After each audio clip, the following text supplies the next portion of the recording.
everybody. Welcome back to the Life, Love, and Existential Dread podcast. My name is Bryan Arata. I'm a film composer in Los Angeles. My co-host, Nathan Shelton, he's in Chicago. He is an actor, writer, director, and flat earther, I think. Nathan, are you flat earther? No. Okay, I'm wrong on that. You don't know me at all. I'm an inner earther. Inner earther. I am an inner earther. Scratch that. Yep, Scratch I'm that. not a flat earther. Scratch that, inner earther. All right. So, brand new episode. We got something a little exciting, a little different. We have our first and possibly last guest ever on the show. Mutual friend of ours. His name is Darrell Claunch. Outstanding visual effects artist, compositor. Credits just keep racking them up. Big movies, big TV shows. Welcome to the show, Darrell. How you doing? Hey guys, good. How are you? Okay, doing fantastic. Good. Where are you right now, Darrell? I am in beautiful Springfield, Missouri. Oh, nice. Which is where we all met originally. Yeah. Darrell and I went to the same college. Actually, Bryan also. You went there too, right? You went to MSU. Oh yeah, right. Yeah, that's what I thought. But we weren't there together. But Darrell and I were just overlapping. Like we were there for a little bit together. A year or two, yeah. Okay. Yeah. Well, yeah, we all met on Dracula. Yes. Right. Well, that's where I met Well, actually, that's where you met Darrell. But yeah, actually, so Bryan and I had worked on a play together a couple of years into college for me. When we had talked about this on another episode. It was Clue the Musical, which was not a great show, but we had a good time trying to make that work and became good friends. And then we started developing some other things together. Darrell and I met right around that same time. I showed up to an audition that I read about for Darrell's script because Darrell's a great film writer as well. And he was working on his opus that he had developed while he was in school called Homage, Darkness, and the Lord's Prayer, which he needed some actors for. And when I showed up to the audition, I saw him come in looking very much like Silent Bob. I think you had a long trench coat on that you had, right? I was heavily into my Kevin Smith phase at the time. Oh, in all likelihood. Excellent. Yeah. And so you show up and I'm like, well, I like this guy. And there was like a connection. And I read for that. And I thought, man, this script is so good. I read the whole thing and I thought it's awesome. It's kind of a slasher thing, but there was so much more going on, a lot of metaphor and a lot of nods to classic horror cinema and tropes. And I was like, I got to get you really good actors for this because you don't want to just go with whoever shows up to the audition. So I went around and wrangled up a bunch of my actor friends to come and audition for Darrell. And we shot that over spring break, which was freezing cold out in the Amish country, right, Darrell? Yeah, the house was like just past Amish country. So like Nathan and I and like the nearest restroom was like a McDonald's like 15 miles away. If you had to go number twosies and you didn't want to go in the woods because the house had no running water or electricity. Yeah. It was awesome. It was, for a horror movie, it was perfect. And the guy that owned it was going to demolish it as soon as we were done. So we could literally do anything to any of the structure and he didn't care. And we slept out there all together in the front room with a kerosene heater in the middle of the room on cots. Yeah. As we shot, and we would have long days of shooting and then we'd stay up and party all night. And honestly, it was like the best and the worst spring break of my life all wrapped into one, and a memory that I will treasure forever. Yeah. It's still one of my favorite projects that I've ever worked on. There was so much awesomeness, but it was an experience to say the least. And we all got sick too. I know. I had a fever the last few. After I got crucified, my character gets crucified. Yeah. Oh. And it was my first effects gig too. I did all the practical effects for the movie. Darrell was doing all the digital. You did some awesome stuff. Yeah. It was fun. There was campfires, and we were out there for a solid week, and no cars passed by. There was one buggy, one horse-drawn buggy that passed after we blew up the van. Yep. And that was it. Yeah, we had the fire department come out for the van blow up. Darrell had his. Was it your cousin, Darrell, that had the? I have a cousin that does fireworks displays, a pyrotechnic, and he had just taken an effects class, and so I called him. Was like, can I get you to blow up a van for me? And he's like, would I? And his only requirement was that I get the local fire chief to sign off on it. And I called Fordland, and of course it's all volunteer. And so like, we don't have a fire chief, but can we come watch? I'm like, will you bring fire trucks? And they're like, yeah, we'll turn it into a training exercise. And so, yeah, we blew up a van, like, legitimately. Really blew Wow. the hell out of it. Oh, it was awesome. And then, yeah, the fire department put it all out, and it was a day. I mean, But Did do it- you remember, Darrell, before that van got blown up, driving it around, Tyler and I driving it with no engine because the engine died, and we had it chained to your truck? technically, it was a very old van that I had purchased for like $400, maybe $300. Uh-huh. And none of us could, like my cousin, he's very mechanically inclined. He gets started every time. He just like jumps in and gets the van started. It's fine. Yeah. As soon as he leaves, nobody could get this thing started. But it started And there was- smoking while we were driving it.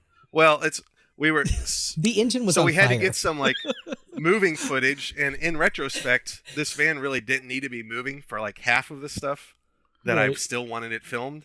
Right, because it didn't So I hooked this thing up to my pickup truck, and I'm driving around downtown Springfield trying to pick all roads where there's not a lot of traffic. The entire cast and some of the crew was in the van filming everything, and I'm driving, listening on my headset. And I kind of got used to seeing my brake lights reflecting in the grill of the van. And then I realized at one stop that the red that I was seeing wasn't on the front of the grill. It was coming from behind the grill. And so I stop and pull over, and I'm getting out, and I'm like, guys, everybody get out of there. It's on fire. It's on fire. And I can hear one of the actors in the headset goes, why is Darrell yelling at us? Wouldn't it be funny if the van was on fire? Oh, shit, it's on fire. Oh my Yeah. God. Yeah, big, so, heavy like- electrical smoke Yeah, coming out of it the was just- engine. All of the friction, like Tyler was driving it, and he had his foot on he was doing everything right, but there was still enough friction from me pulling it and just decades of caked on oil that it heated up, and it caught on fire. So we're like trying to put it out with water bottles, and there was thankfully a bunch of guys on their front porch smoking and drinking, and one was just like, hey, you guys need a bucket? And so they brought some water over, we put it out. But so that was like, we did get everything, and then we're like, well, we can't just leave it in the street. And it started to sprinkle, and thankfully Tyler and Nathan were as dumb as I was. I'm like, we're just going to go ahead and haul this out to Fordland because we got to shoot tomorrow morning. We were in Springfield, so we Yeah. drove it. Well, At we didn't 3 drive it. a.m.. We were in it.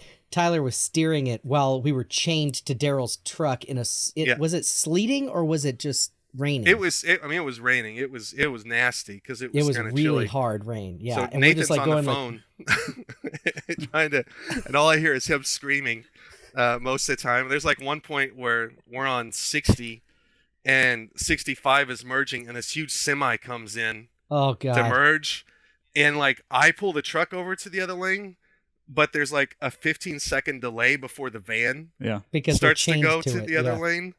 And so this semi is just, it's not slowing down. And Nathan's just screaming into the phone as this semi gets closer and closer as the van just slowly moves out of the way. Yeah, I thought Yeah. we were gonna die. And I mean, it was pretty crazy too because the steering was loose on it. We kept getting, if there was any lag, like if Darrell didn't keep that, it's hard. It was like nigh impossible because we would get some momentum, and if he slowed down, we would hit him. Mhm. I mean, he had to ride the brake, so he was riding the brake. We were trying to keep it taut, but that's really hard. So sometimes it would just yank, and the chain. We were like, we don't want it to snap because if a part breaks off of his truck or our van, The bumper falls off. we're done. Yeah. We're just coasting down a highway In with the other rain. cars at just to be in the no morning. way. Yeah. So we're trying to keep it. So every once in a while it would like grab us, and we like the whole thing would jerk. We'd Yeah. lurch forward. Did it have brakes? It was the most physically, Yes, kind of. I mean, Yeah, brakes. In theory, it had It's the a loose idea term. of brakes, So you had Yeah. very just little, like it had the idea of a working engine. just Yeah. very little control over this van. Right. yeah. Okay. Daryl had I mean- most of the control because we were chained to his truck. Right. Yeah. Right. And I mean, We I could bought this only thing to steer blow it up, and apply so- brakes, basically. Yeah. But we got it back out to the farmhouse, and then we got to blow it up. And I think we all took turns pissing on it at some point too. Yeah, So once we got there, we all had to pee really bad, so we just took turns we're like swearing at it while we were doing screw that. you, and- Van. You Well- almost killed us. We're gonna pee on you. Did it look good? Did it turn out good on film? Oh hell The yeah! explosion was awesome. Okay. I mean, it was good. The film, unfortunately, is in hard drives still sitting around here. Oh, man, I was going to It's ask edited. where can we watch it, but it's still being edited. You No, can see the it's- trailer on YouTube. Okay. Yeah, the explosions. And actually, I put, I think, both clips of the explosion up online Oh somewhere right, you did. Yeah, years those ago. existed too. So that may have been on MySpace. You know what? That's MySpace. true. RIP. I may. It was back in the MySpace days. The beginnings of Facebook was just Yeah. around the corner, I think. You know, I Yeah. might be able to put, if I can, I'll put a link to that video in the show notes. So if anybody Oh, wants yeah. to watch the No, man. trailer for Homage, Darkness, Oh, and the this- Lord's Prayer. It's such a that's it. terrible trailer, but Oh, No, I man. think it's fun. I mean, it's some college students making a movie, and I think it Oh, yeah. it was so Well- much fun. There was a lot of great things in that, and a lot of those people. Oh my God, almost everybody's out in LA now. Yeah. I think or they have been in LA and came back, or you. you know. That's yeah. Yeah. I mean, we've all scattered for sure. yeah, Yeah. yeah. But no, I mean the trailer's terrible. The movie itself, I think, is still really good. Like you all, considering you guys were all college kids and whatnot, really good performances. All of your makeup stuff was awesome. Yeah, it was fun, Um, man. The of acting blood. was good. A lot of one of my biggest chores was we had a couple actors that when they couldn't remember their lines would just start dropping F-bombs as a way to kind of fill that space. And so there was a lot of just constant swearing that I've kind of cut out a little bit of. Well, do you remember you that know. one outtake night that I couldn't get one of my lines? I'm supposed to be like, oh, somebody kisses another character who's just a real jerk in the movie. This girl kisses her boyfriend, and he's a slimy meathead kind of a terrible person. jock, a terrible person. And I lean over to the person I'm standing next to, and I'm supposed to say, I wonder what asshole tastes like, Oh. or something like that. But I No, couldn't. that was the I s- line. They kiss, and you just go, Yeah. ugh, I wonder what asshole tastes like. Yeah, but I couldn't. I still can't get my head around how to say that line right, because to me, it's like. And so we went through all these outtakes of me saying it over and over again, trying to get it right, trying to make it sound right. And for some reason, I still can't make that line. Well, yeah, 'cause, It always like, the sounds like first- I'm asking, literally, like You wonder what really asshole wanted to tastes know like. what. I really asshole have to know tastes what like. asshole Like, tastes. Method actor, I've you got got a to do it. craving now. Right. That's what it seemed like. It's like, I wonder what asshole tastes like. And then everybody like leaves the frame, Yeah. you know, but Yeah. We're not going to help you with that, Nathan. So you're on your own for that one. No, if Yeah. you you haven't got it Right. figured out by now, I mean, yeah. Yeah. Right. So that, I mean, but it was man, it was so much fun. And so Yeah. Darrell and I were quick friends after that. We all put in so, when you go through, which Oh, is what yeah. we're going to talk about next, but you go through that like ride or die kind of like, everybody's just given everything they have, their health, their blood, sweat, and tears, and everybody's just dying for something. You come out with some solid friendships and respect, and because you've gone through some shit. Any artist that has done a show or been through what it takes to make a movie or a TV show or a theater piece. Oh my God, you know what we're talking about.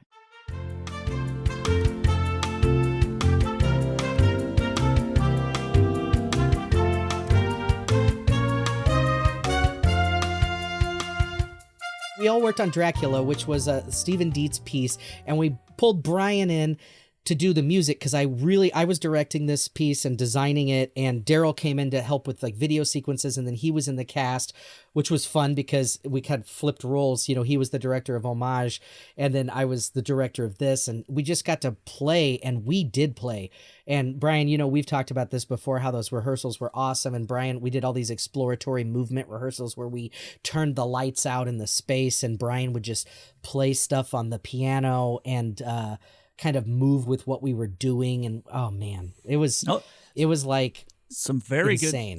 good things came out of those movement exercises musically that made it into the show. Right. So what you were doing, Yeah. how you were directing the other actors, what they came up with in the moment, it inspired me to brilliant do actors, things, right. and it made that show really what it was. The success that it became, because it was very successful. as far as It was. I think it's still considered one of the most successful productions in Springfield, Missouri. Yeah. We sold out every single show for a 3-weekend run, and I think that first one even got extended. Didn't we get extended? I remember you saying they had to add think so. another weekend to it. Yeah, I think it was wound up being a 4-weekend run, but I can't remember. But it was like, I mean, we added you at remember least those three nights with the people lined up down. We were on the 4th floor of the Vandervoort building where the theater used to be, in this old. The theater was actually a converted Mason's lodge or Mason's temple that had turned into a theater. It was like 150 seat, kind of like an off-Broadway house.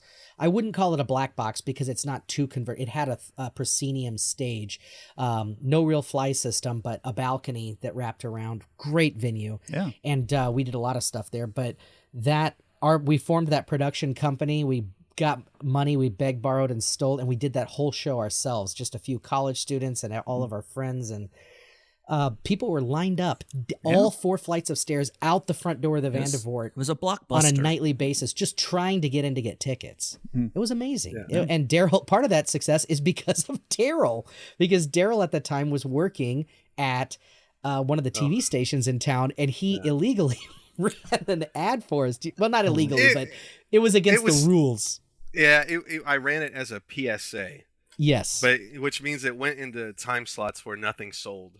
So I wasn't like costing the studio any money or anything right. like that. But. And so many people you just snuck it in, but it was prime time slots. Yeah, it was like Yeah. some prime time slots that nobody had sold yet. Yeah. So people are at home watching, whatever they're watching in the evenings, and then a commercial would come up for a local production of Dracula, and man, the box office was just getting call after call after call. There was so much buzz about the show, and it was so cool because not a lot of people have their shows fully scored like a film too. And the entire play was underscored by Brian's music, and those CDs are also available. Link in the show notes. The CDs, and you can get it. Like a condensed digital too. Yeah, a condensed version of both productions, the 06 and the 08, is on Bandcamp. I'll put a link to that on these things. But one other thing I want to say about the commercial was I remember people coming up to me. I was a teacher at that time, saying, "Oh, I saw your commercial for that thing. Is that your music in the thing?" And my music was in the commercial. And I remember falling. Oh yeah, it was. And I remember falling asleep one time and waking up and hearing my music. I was like, where's that coming from? Oh, it's coming from the TV. It's a commercial. It's such a weird experience. Like one of the first times I saw it woke me up at night, my own music, but it was our commercial on. It's weird. That's awesome. Oh yeah, and it was such a cool commercial. It just had part of an image from one of the posters, and then it had those red billowing curtains that you could kind of put on it, or maybe it was blood, like swirling. I don't know. It was red swirling, and it had the production information, and and then it had I remember it had some lines from Van Helsing and Dracula, Tyler and Stephen, and then it had Renfield saying yes, the master is coming, or something like that. Oh, it was all down to the audio on the spot. Yeah. So and everybody. And again, a lot of the folks that was on the horror movie were also in Dracula. Yep. So a lot of the same people, because they were all friends from college. We all produced that show together. Everybody. We would stay. I slept at the theater at least 4 or 5 times during that, and I think some other people did. And Darrell, you and I gave plasma for that. You were the only one that would do it. You were I think you were the assistant director on that one, or something. Adam wasn't there. Director. Yeah, and so you and I, we couldn't get anybody else to do it, but Darrell and I went and we gave plasma because you had been doing that before and you knew about it, and I had never done it. I did. And you got me into it, and we did that to get prop money for the show. And we were literally giving our blood for our art, literally. For Dracula. Yeah. And I think we did that at least twice a week for 3 months. We had to. We had to get some extra. We were poor college kids. I used my student loan money on that.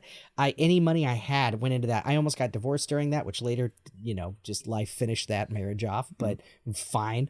But that show, we were living it, like really living it. And literally giving your blood for it. Awesome. Yeah, it was so awesome when it opened, and people still talk about it. People have asked, all the time, when you guys going to do Dracula again? Because that was in 2005, actually. That first production was 2005. Then we did it again in 2008. And in the 2008 production, it was also a great production. Again, featured Bryan's music, featured video sequences from Darrell. But both of you, Bryan was already in Los Angeles. Darrell, you were getting ready to go to Los Angeles at that point, right? You hadn't gone Well, yet. I was working at the video game studio that was like Right. 100 hours Paper a Lantern, week. So right? Black Lantern. Yeah. Black Lantern, that's it. Yeah.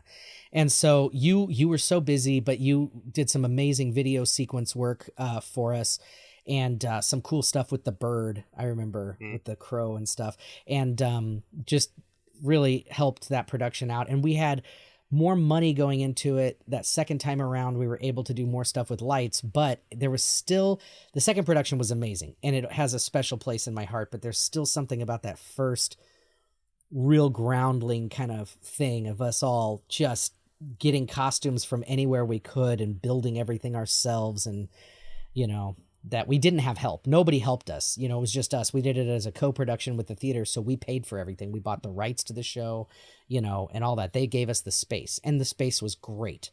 But we used sets left over from the Summer Stock Company tent theater that I'd kept in my garage for a year, and we repurposed and repainted them. Yeah. We wouldn't let them tear the sets down, and so everything we could do to keep it going. But my God, man, that's still just some great memories.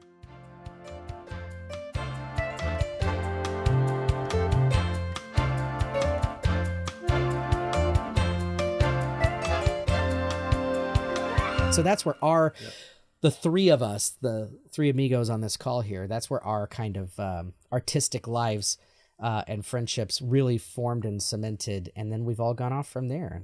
And I know listeners know where Bryan and I are now and what we're doing. But Darrell, maybe tell us a little bit about your trajectory and where life took you. You're back in Springfield now, which is where we met, but you did spend a lot of time in Los Angeles. So talk a little bit about that.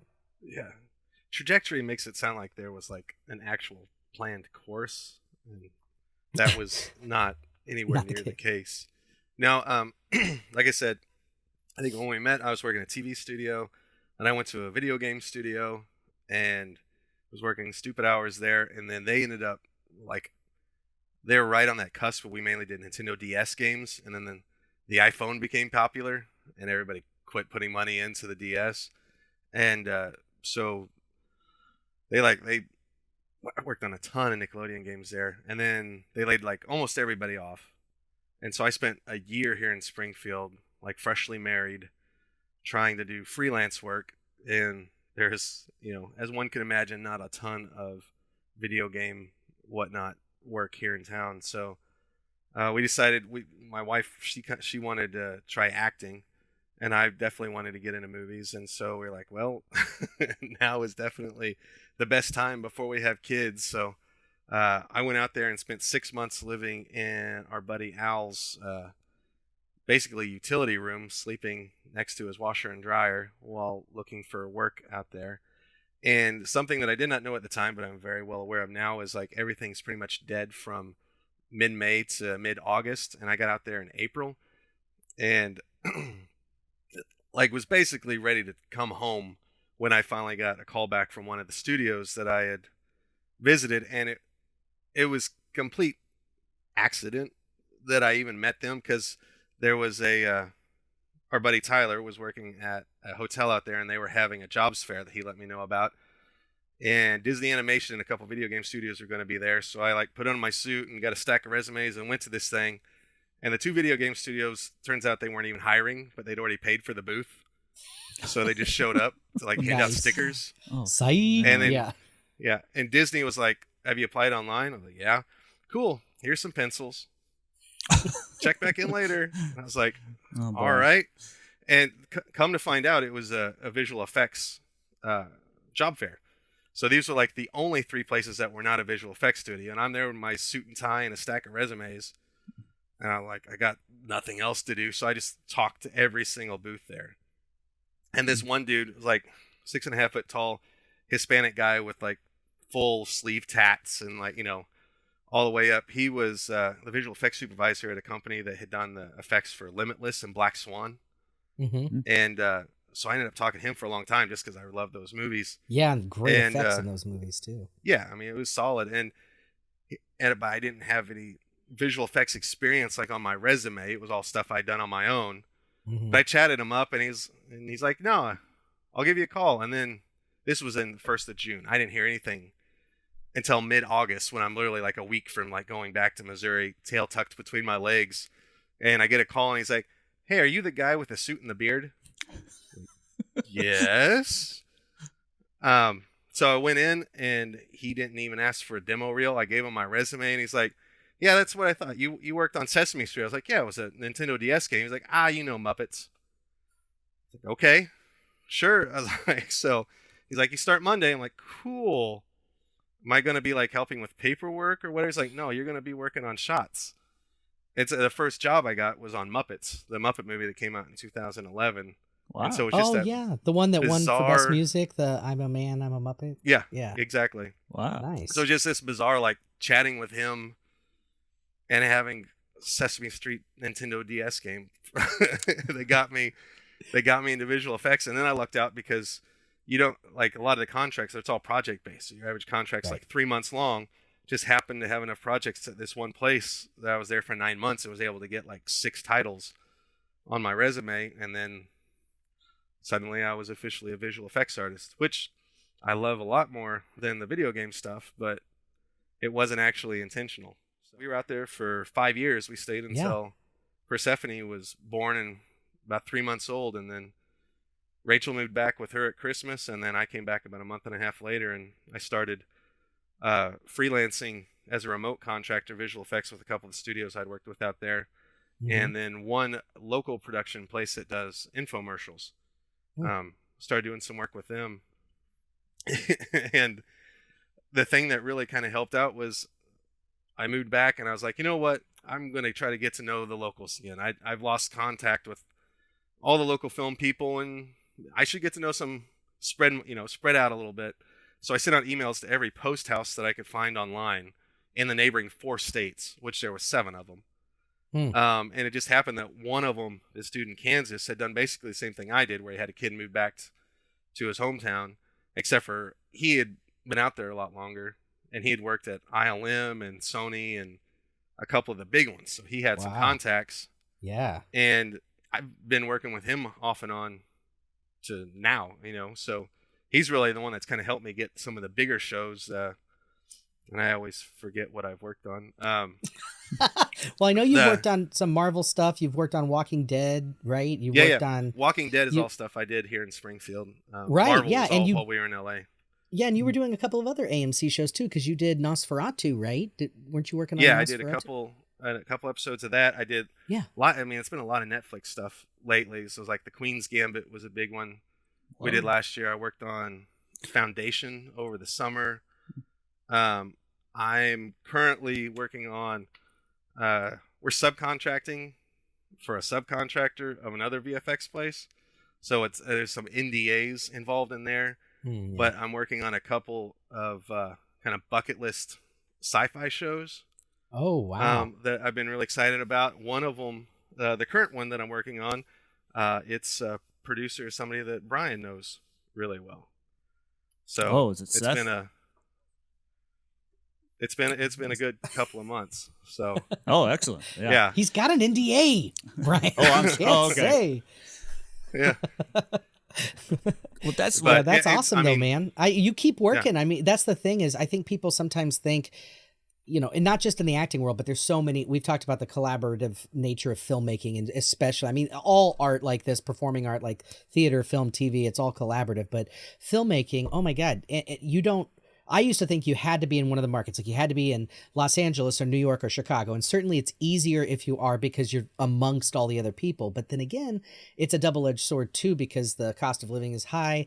And then you also have all that competition, especially in the acting world, I know, because everybody's doing the same thing. But once it's you've a kind ton of harder estab- for the actors than it is for me. I mean, I Yeah. can't speak for Bryan's stuff, but Brian's many of got our it hard friends too, were- he said. yeah. Well, that's one Because thing. they all... Well, that's one thing I want to ask you, Darrell, is like how stiff is the competition for the jobs you're trying to do? Like Queen's Gambit, I mean, I think someone like you would just be dying to get on something that big.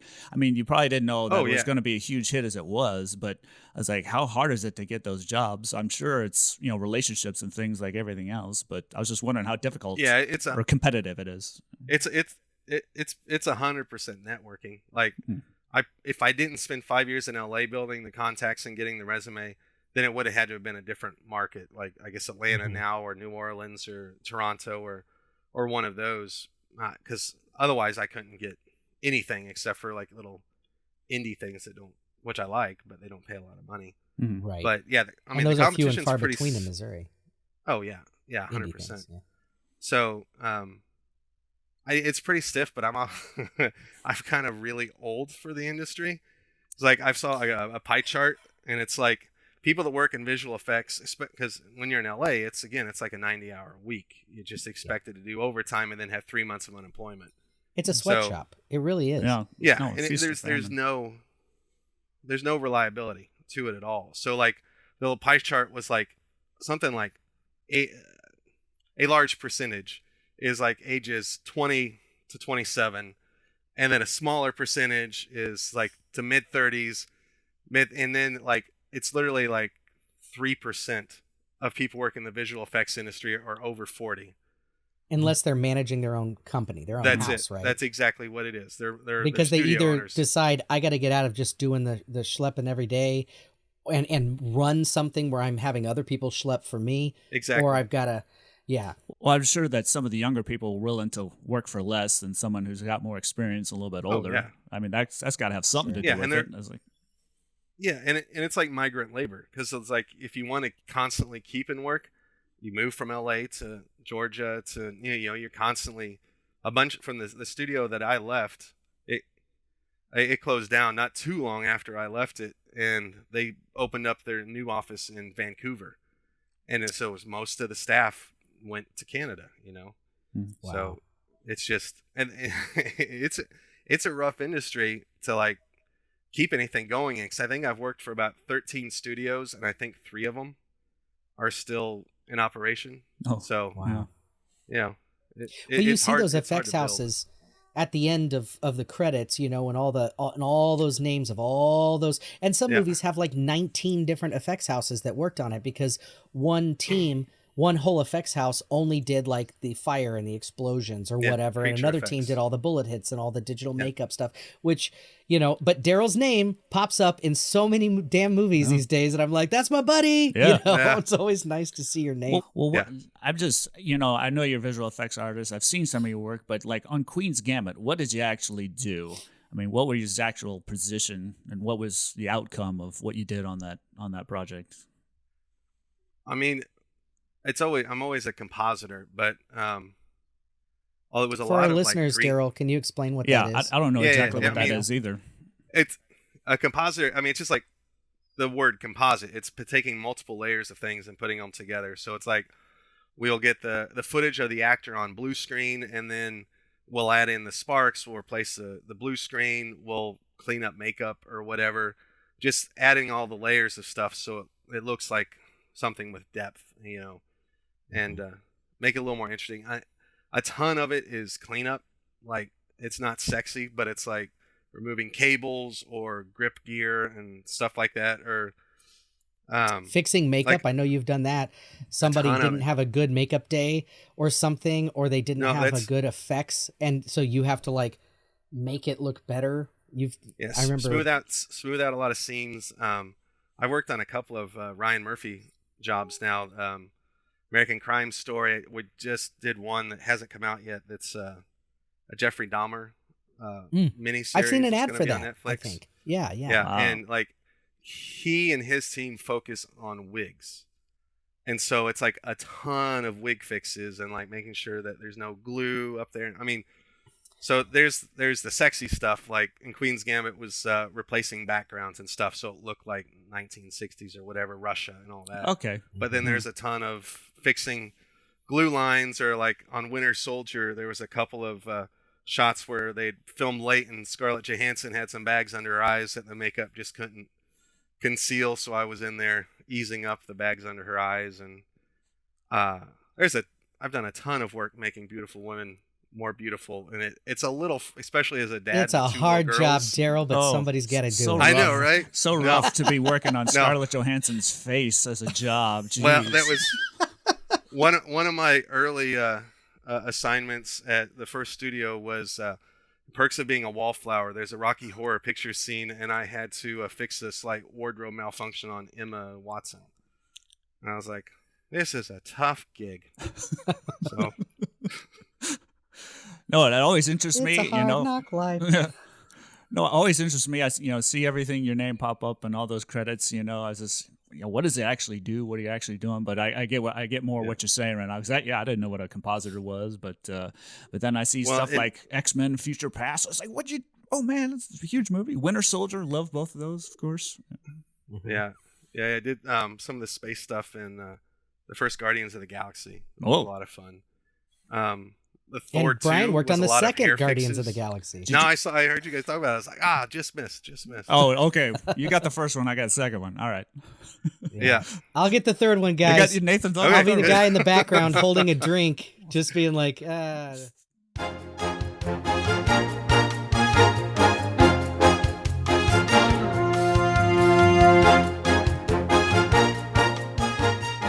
Huge James Gunn fan. Just finished Peacemaker on HBO. I haven't watched any of those. It is great. It is great. And I have not been a fan of all the DC stuff coming out. I'm a little bit more of a snob than some people. I mean, I've not liked a lot of the DC stuff. I don't like any of the Zack Snyder DC stuff, and I'm not really a Zack Snyder fan. And I have many friends who are. Kudos to you guys.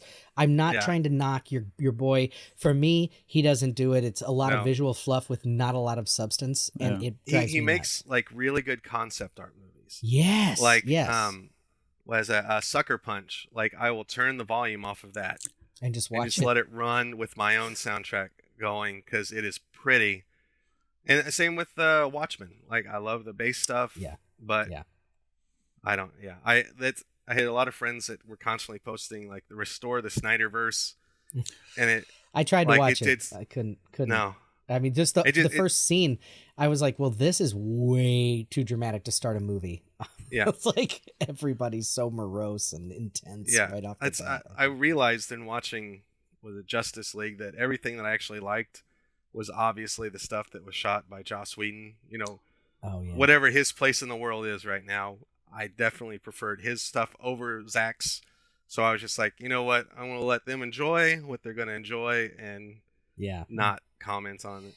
Yeah, it's rough. And I love Batman, right? And I actually grew up more as a DC fan than a Marvel, except for X-Men. I loved X-Men, but I didn't get into all the like our friend Heath, who was in Dracula and has done a bunch of stuff with us. He's into all the Marvel stuff. He knows everything about everything, and it's like a beautiful mind watching him talk about Marvel. It's like you could just see it all buzzing around his damn head. But for me, and I don't know how you guys felt, but I grew up with Batman. Batman was always my hero. He had the best villains. I loved Batman. I have nothing against Ben Affleck. I actually really like Ben Affleck, but I don't like Zack Snyder's movies so much that I have never been able to make it through a full one. I think I did the first Suicide Squad movie and I watched all of that, but I also despise Jared Leto. I can't, I'm not a fan of him. I keep hearing all this stuff about the horrible things he does to his fellow actors on set, and I don't think that's ever called for. So any talent the guy has, to me, it's like a wash. I would rather have maybe a less talented person play the part that is just better to work with. I don't know, but there's plenty of people who could play Joker and not do all that weird shit. And for the amount that he was actually in those films, right. Like all that said, I am looking forward to Morbius. I don't know, man. Yeah. I love vampires. I love that character. I don't know if I can do it because I cannot get Jared Leto, out of my head. I just I don't want to watch something that is. I do. I have an aversion to Leto, and this is gonna probably piss people off, but I don't care. I can't. I really don't like him. I don't. Something about him. All the things I've heard, like I wouldn't want to work with him as an actor. I don't want to work with somebody who treats people like that and is very selfish like that. No way. So, yeah, not a huge fan. But then again, anything that James Gunn has done and what he's brought to both universes, I think he brought a levity to the Marvel universe that after those movies came out, that first Guardians, the Marvel universe changed a little bit and stopped taking itself so seriously. If you just watch the next movie right after that, which I believe is Age of Ultron, if I'm not Yeah. I think it's Age of Ultron. But you go to that, already we're getting a little bit more fun in the dialogue and a little bit lightheartedness and more kind of people having fun with it because James Gunn had so much fun with, he made Guardians. an awesome movie about a raccoon in a tree. Yeah. So there's like, okay, fine. Right. And so when Peacemaker came out, I was like, John Cena, come on. I mean, is this really going to be good? But he's great. He's really good. He's so talented. Actor. Yeah, he's got some He is. And skills. I think James Gunn brought that out and really showcases, but everybody in the show's good. Everybody. And it's got people that I've loved watching them, their whole careers. Some Canadian actors in there that I love and that have popped up in things over the years. And that one actor kind of looks like you, Darrell. There's a guy. Somebody else actually told me that. Yeah. The dyed beard guy. The dyed beard guy looks a little bit like Darrell. Yeah. He does. And that show also has one of the best opening credit sequences I've seen on television in a long time. And you've read the background on that, right? No. I mean, it's nerd stuff. But the choreography they kind of came up with it was during lockdown, so she didn't have a lot of people to work through it. But the whole point was they wanted it to look like a middle-aged hetero dude did a TikTok dance. Like that was her line that she was supposed to keep to. And so she worked through the choreography with her husband, who has no dance background at all. And then when it's time to shoot, he came on to set to show him all the dance moves and to work through it. And her husband is Alan Tiddick. Oh my God. Wow. Yeah. That is awesome. Yeah.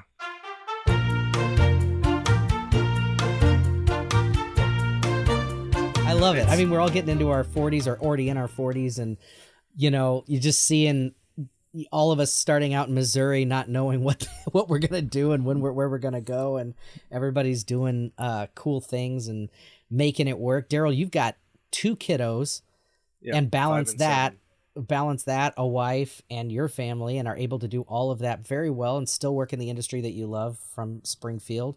Bryan, you're doing music and all sorts of stuff for indie films too, because you've been doing a lot of indie work lately, right?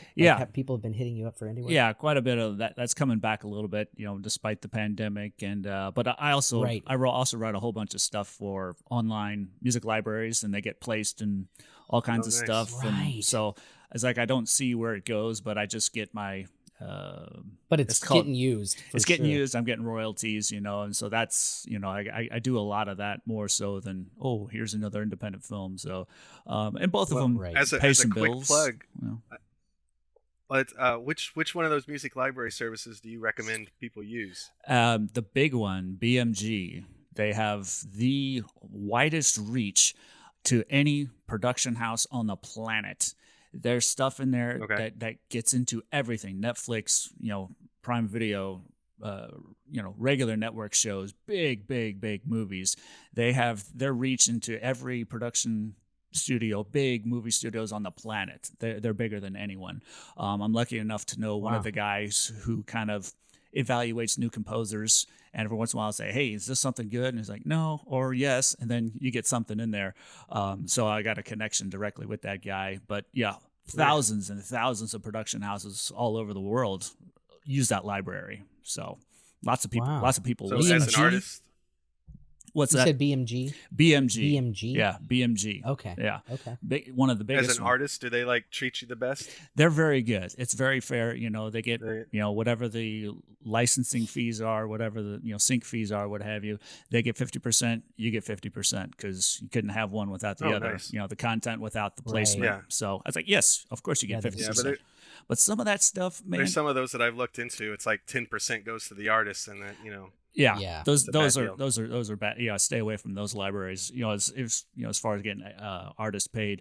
But there's this one that I'm in, and a friend of mine, he's also in it. He's a fellow composer, and he got paid $5,000 just to have 3 seconds of a choir sample of one of his huge tracks in like a big movie trailer. I was like, man, sign me up for that. It's just like this. That's fantastic. It's just like a major chord. It's like one major chord of a choir sample out of this awesome, hybrid, synth orchestral track. Why did he get so much? Is it because it was so big of a movie that they had to pay that much in order to get it? Yeah. Because it was going to have that kind of visibility? Right. Those big trailers, they pay thousands of dollars for 5 seconds, 10 seconds of music, and it was hardly anything. It was nothing, and I realized of course, it doesn't happen all the time, but I was like, man, sign me up for that. I want to do that. So he got me into that library, and I do a lot of that stuff now. So I have a quick question about that, because something has always bothered me about trailers. And Darrell, we might have actually talked about this some point, and Brian, we might have too. I don't know. But you know how you see a movie or a TV show, modern, like a newer thing, but it's using like Danny Elfman's score from Beetlejuice. It's a very obvious score, or another thing that's just like icon. Like Danny Elfman's score from Tales from the Crypt. Everybody knows that. Bum bum bum ba bum bum bum ba dum bum bum. Right? But you see it in other things that aren't Tales from the Crypt sometimes. And do they do that just to save money, or what the hell? Why are they able to do that? Like, why are they saving money doing that? I seriously doubt they're saving money as saving monkeys. Saving monkeys. We're saving monkeys here in Los There's the title of the show. Saving monkeys. We got to save the monkeys. Save the monkeys. Yeah. Save the monkeys, kill an artist. Yeah. Well, and I don't have it anywhere near the experience as you, but I know in some cases, like if it's Warner Brothers putting out the show, then they can kind of charge themselves because it's part of the Warner Music Library. Yeah. And then that's a way for them to do some LA accounting and hide some of their profits. You're talking about money laundering. Is that not legal money laundering? You got it. No. Yeah. Where that's so that way they could say, oh, this score cost $20,000, and that's $20,000 they don't have to pay out as royalties. You got it. At the end. That's exactly a major part of it. Like a composer will write something. So they are saving money in the long run. So it is because of that, right? And something like that, somebody, either Danny Elfman owns some or a very small part of it, but the studio owns it. And if they want to put it in something else, they can put it out whatever fee they want. Something as iconic as that will get noticed by other people. Oh, we'll recognize that music and draw you in more because you recognize it. But as far as the money, a lot of times the studio owns it and they'll just give it to you for the promotion. And I don't know about other fans though, but it pisses me off when I hear that. Like, it doesn't make, I guess it's designed for people who just, I've heard that before. I don't know what it's from, but I've heard it. But see, to me, I'm like, I know exactly what that's from. I'm a huge fan of that movie. And this is a slap in the face that you're using this on some stupid, like, modern teen love story that happens to have zombies or whatever it's being used in. That is the Beetlejuice opening theme. God damn it. Yeah. Well, and some of this stuff, have some respect. I agree with you, but in some of this stuff, it's temped with those things, these iconic things, and then these directors and producers, they can't hear it any other way. Somebody tries to do a sound alike of the track or whatever, and it's not quite close enough, or somebody gets it in their head. It's like, it's not what I've been listening to for the last few weeks, editing it or what have you. Yeah. And so I say, we got to have that music because that's the only way I can hear it and see it when I'm watching this trailer, movie, TV show, what have you.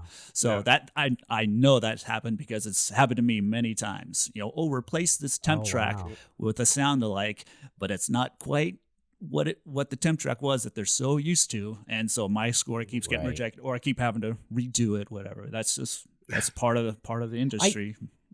That's insane. I do notice that they do it doesn't usually make it into the movie. Like, you don't every once in a while you'll hear a track from another movie actually in the score, in the background of another movie, but I think that's rarer. But I do see it a lot happening in trailers. Music that I know from other things. I'm sure being on that side of the industry, Brian, I'm sure you really get it a lot. Like, are like, oh my God, like you probably notice it way more than I do. Oh yeah. I identify with it immediately. I was like, oh, it's this, or it sounds like this, or they stole it from this, or the composer listened to this soundtrack and tried to do a sound alike. I was like, I recognize what that composer was thinking, But there was a video of, it was a few years ago now, and they're asking just random people on the street, can you sing a film score melody? A lot of people sang Star Wars, a lot of people sang Jaws, a lot of people sang James Bond, and they said, okay, sing a main theme from a Marvel movie.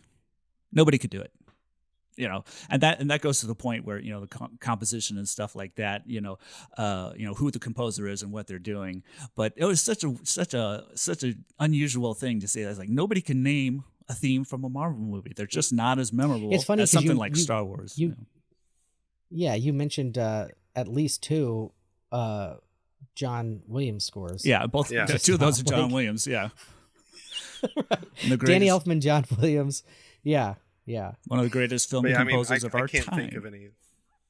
Right. Yeah, exactly. I can't think of any Marvel Boom. score. Like I would be able to identify Doctor Strange because of that Middle Eastern kind of feel, but beyond that, Yeah. Well, I can do I it. can remember because I've been watching them, but that bum.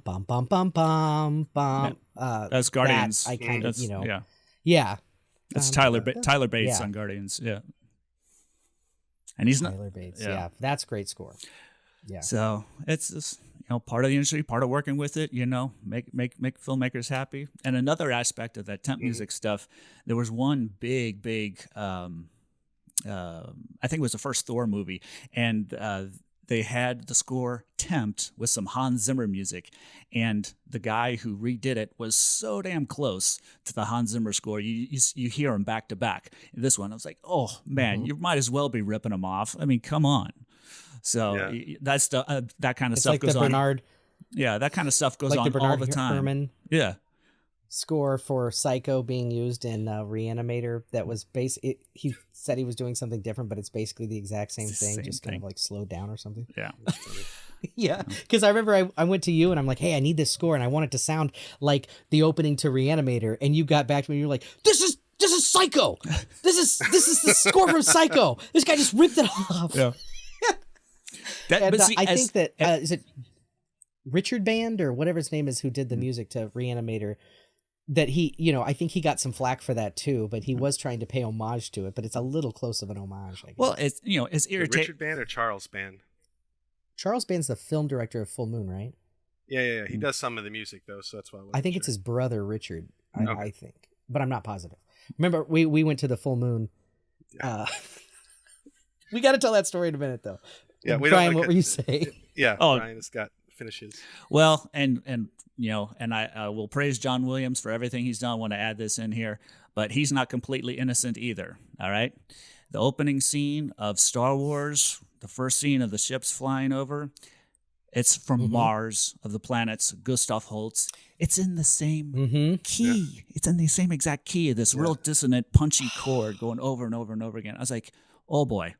He's not completely innocent either, but he has come up with some iconic themes, that we'll give him a pass, Yeah. I mean, maybe he deserves a little bit of a pass for one little indiscretion now and then, because he's given everybody else so much fodder to take and steal from. Well, and now he's doing the new Obi-Wan Kenobi show. He is. Is he really? He's at least doing the main title theme. It's I was checking IMDb. Who's going to get it? Who's going to get it? Who's going to get it? And finally, I saw an article the other day. John Williams is at least doing the main title, if not the whole series. So I was like, oh, thank you, squeal? Thank you.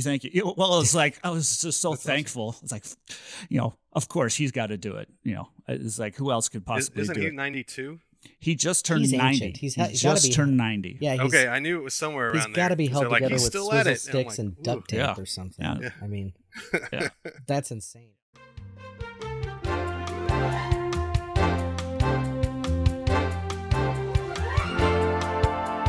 Well, so Darrell and I went with our friend Matt Darst, who is another director, former director. I think he's out of the biz now, but from Springfield.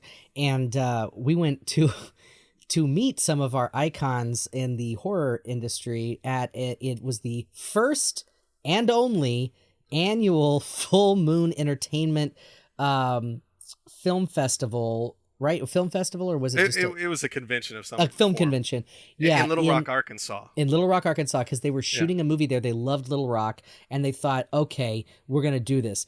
Well, we go and we think this is gonna be awesome. It's gonna be big. I mean, freaking! It had everybody there. Linda Blair was there. The Exorcist. Reagan from The Exorcist. It had David Naughton was there. American Werewolf in London. It had Joe Bob Briggs. There was half Joe of Bob the Halloween casts were there. You know what? And I didn't get to meet Joe Bob, and that kills me because I don't know why I didn't meet him. Well, I didn't really. I knew who he was topically, but I never watched any of his stuff. I always watched it. Yeah, we get there and there's literally more guests than there were attendees. Yep. Not an exaggeration. Right. It's this huge space ringed with tables, and there's so few people there spending money. Joe Bob Briggs is just walking to the other guest tables and chat. We had a 5 or 10 minute conversation with the guy that directed. Well, Jeffrey Combs, but also the guy that directed Reanimator, Stuart Gordon. Stuart Gordon. Yep. God rest his he soul. was away from Loved his him. desk looking at videos. He was trying to find some French movie with Monica Bellucci. Irreversible. He was looking Yeah. for the movie Irreversible. We were together standing next to him going through these bins at this like rip-off DVD store. Oh, like yeah, they're they're burning bootlegs. DVDs and selling it with, I mean, then there's all these actors around, you know, and it's Yeah. like, this is pulling from their pockets. But this guy's got all these rip-off DVDs and all these knockoff movies that are like direct-to-DVD titles and a ton of porn versions that of were the movies. based off of the horror movies. And I pulled out you pulled out Repenetrator, and I gave Yeah. it to Stuart Gordon, and he thought it was hilarious, and he got it. He's like, that's how you know you've made it, when they Yep. start making pornos of your work. Right. I'm like, Yep. "Oh."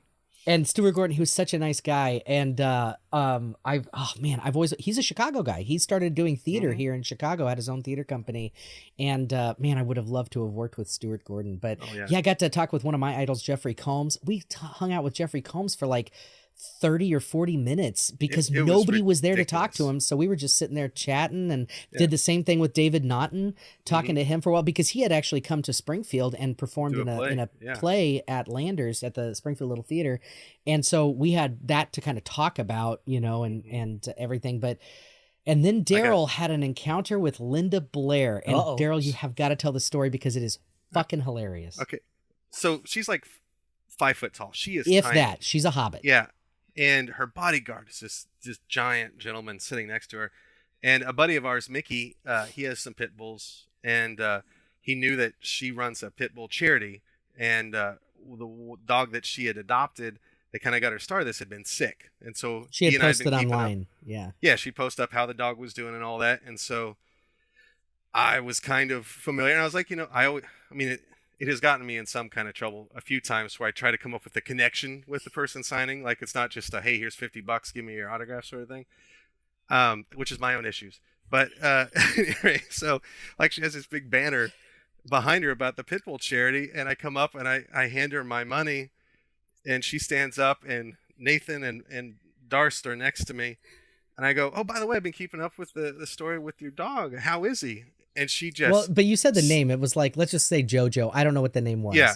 But Yeah, you were like, yeah. oh, yeah. And how I've been keeping up with everything. How is JoJo?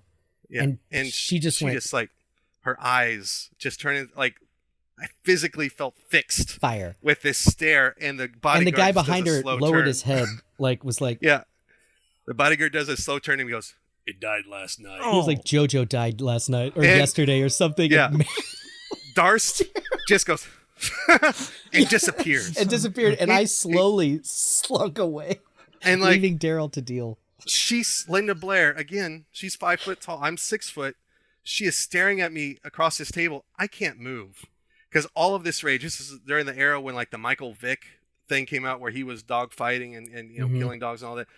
And I got everything that she was upset about at that Yep. moment just poured into She my face. unloaded on him. Like, Wasn't like yelling, but it might as well have been. And I was terrified. yeah, handed Like- Darrell his ass. Like it Yeah. was, Wow. it was worse than any scene in The Exorcist. No, You know, she like any, I was getting the autograph from my buddy Mickey, 'Cause and he couldn't she's join like, us, yeah. She talks. He had something going, but she's going off on this stuff. She goes, "Which picture do you want?"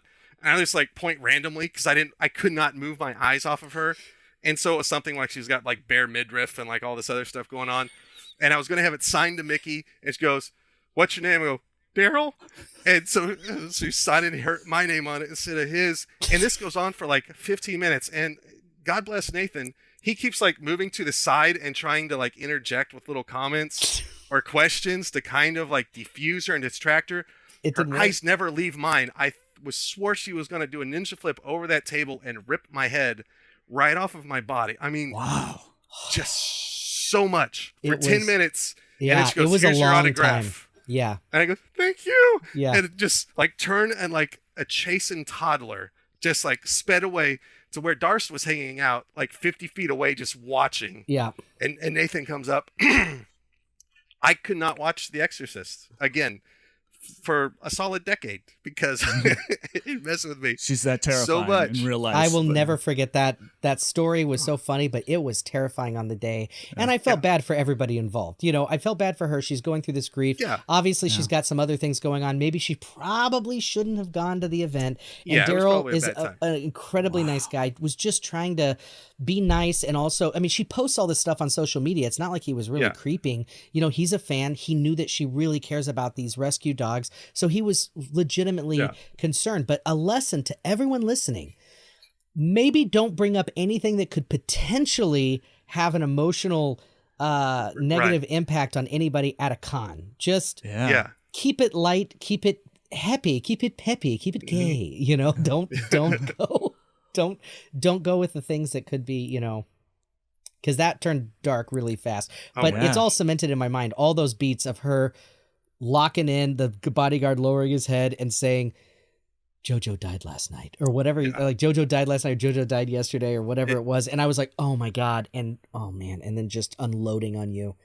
It was intense. It was like I was getting beat up, like without verbally. her ever really raising her voice or I mean, it's the things moms have. You know, my mom has that. She can get real sarcastic and mean without ever raising her voice, but you feel like your soul's being scooped out with an ice scoop, you know, like an ice cream scoop, just little bit by little bit. That's exactly what happened. It was intense. And the story is worth that whole trip. I mean, 100%. Because the rest, otherwise, it's just a bunch of like actors that were sad because they like made no money. We felt bad for everybody, and we didn't have a lot of money back then either. So we were like spending everything we could on autographs just to, oh my God, DVDs. And, we felt bad for them. It's like, here you go. I mean, and they had big people there. I mean, these are big industry people, and also, oh God, I can't think of her name. She's been in so many movies, including The Stand with Mick Garris as The Stand, and Shawnee Smith. Yeah, she was one of the ones I got because I love The Blob from the 90s. Oh my God. And yes, she's the girl from The Blob, the 80s Blob. It was so and who's good. Harry Crumb, you know. Oh, right. Yeah. The John Candy film. It had it had so many people there that were just icons. It was huge. I mean, it was. And there should have been massive amounts of people there, and there weren't. Yeah. If it was here in Chicago, it would be sold out. I mean, it would be just billions of people going. We ended up talking to somebody, and it come to find out whatever promoter they hired just literally did not shit promote the bed. it. Yeah, they didn't promote it. And nobody knew until ran. the week of. We didn't even hear anything. You had heard about it last minute. And so we drove from Springfield to Little Rock, Arkansas to go to this thing. Yeah. And that was kind of how everybody did. It was like, what? There's something. And so only the people who could get there. But normally you're promoting that stuff, 4 or 5 months in advance just to sell especially all the different kinds. Guest list. Yeah. Right. Well, and was it? But like I mean, cons now I think are even bigger. Was it like a huge venue? It was, and everything was empty because nobody. But they were preparing for hundreds of people, maybe thousands of people, or I mean, it was a huge space. Like you could see tumbleweeds rolling down the hallways. Because they just lined up these. There wasn't a ton of vendors in the center, and all these autographs were just on the outside. And so there was like you literally could have played a game of basketball easily in this area because there was nobody. Nobody there. There was just everybody was sitting at their tables like, and so we were going up and talking and people were just having long conversations. And that was the coolest thing is, I mean, they were there, they're getting a stipend to be there, I'm sure. And then they're also getting whatever, but they're hoping to make money on, autographs and photos and stuff. And so we're there doing that, but also just getting to talk to them because they're bored. So they're talking to us and real people, like real great interaction, connection. And it was an amazing experience, but it was also very sad, and they never did it again. No, because that first one was and it's sad because that could have been a really good thing for Arkansas and for the Midwest to have that there. Yeah, like it was so bad that to the point where I mainly subscribe to Shudder just for Joe Bob Briggs now, which is why I wish I knew then what I know now. Hashtag Newton fam. Yeah, exactly. And there was one of his episodes. During lockdown, it had Jeffrey Combs on it. He was doing Bride of the Reanimator. It was I saw that. It was a great episode. He specifically mentioned that convention as being the last time he had been to Arkansas and visited with Jeffrey Combs because Jeffrey Combs has family in Arkansas that they went to visit after that convention. But he said he has not been to Arkansas or seen Jeffrey since that terrible, like Joe Bob just stops and like shakes his head for a solid 5 count, thinking about I did this not remember convention. that in that episode that he said Yeah. that, but that, He called it out, and I was on the couch just cackling. Because we were there. We know. We yeah. witnessed that. Terrible. That's insane. I was just rewatching the episode, the newer episode that he did for Valentine's Day with Frankenhooker on it. Well, that's which is just a beautifully made schlocky movie, but it's so good. It's so I'm just good. like 15 minutes into it because Oh, I know it's great. like since I started watching Joe Bob that Darcy has been trying to get Frankenhooker. Yep. She talks it up like it's her favorite movie, and so I've been trying to find it, and there's like not been a decent release of it. So I couldn't even get it on DVD for less than $60. And I'm like, well, I'm not going to do that. But then now they've got it on there. So I was pretty excited. Yeah. And it looks great on there too. You can also, it's streaming too. I think they had it on Shudder or something, or I rented it, but I watched it not too long ago for the first time. This last year, I watched it for the first time. Yeah. It's great. Good. Well, it's Bob fun. I mean, it's produced by Troma, you know? Yeah. Which means it should be free everywhere. But you know how that is. Yeah. Yeah. God, I'd love to work with Troma. I think they're hilarious. I mean, James Gunn got his start with Troma, with Tromeo and Juliet, and that created his whole career. He went on from that to, you know, get writing credits on like Scooby-Doo, and then the only Zack Snyder movie I can watch, which is the remake of Dawn of the Dead, which is the greatest remake I think of a horror movie that has ever been. I think that it's the only fast-running zombies movie that I'm really into. So I completely agree. There's a whole zombie episode right there. You know what? That's a movie that needs the soundtrack put out on vinyl. I would buy that. I can't find it though. I can find playlists made of it and things, but it's one of the greatest horror movie soundtracks I think in the last 20 years that has come out, and it's just got great songs and great versions of songs. The opening credit sequence in that movie alone is one of the most terrifying first 10 minutes of an opening, of a horror movie. Oh yeah, and then the opening Johnny credit Cash. sequence. Yep, and there's a man going around. When the man comes around is the name of the song, but it's so good. So good. Now I gotta go watch that. You're making me excited to go watch that. We should all go watch a movie together. But anyway, though, listeners, it's about time to wrap up, but we just want to say thank you so much. Darrell, oh man, I miss you. I miss you a lot, and I don't get to talk to you near as much. I know Bryan hasn't talked to you in a while too, right? You guys haven't. No, we saw each other a couple times in LA. But it's been a long time. Well, and there was an email you sent a little while ago. You were calling yourself an asshat for not communicating, and I called myself an asshat for not communicating. So we're both asshats for not staying in communication more. Exactly. So glad. No, I'm so glad we get to do it on the podcast here. Yeah, and well, hey, we're so glad. We hope you come back on the show sometime again. Anytime. Now you've got your microphone headset. You could join us, and Yeah. we're all of the same ilk, balancing life, love, and existential dread while doing the work and that we love with people that we love. So, thanks again, Darrell. Bryan, it's always great chatting on these calls with you, my friend, and we will do it again next time. Thanks for listening, everybody. Hit us up, join the conversation. If you want to correct us on anything that you heard that we might have gotten wrong. Please do. Please do. Join the conversation. Hit us up on our socials. We've got those links in our show notes. We want to hear from you. Join the conversation. Maybe we'll have you as a guest on the show sometime. Who knows? But thanks for listening, and we'll chat next time. Thanks, everybody. All right, bye, guys. See you guys. Later.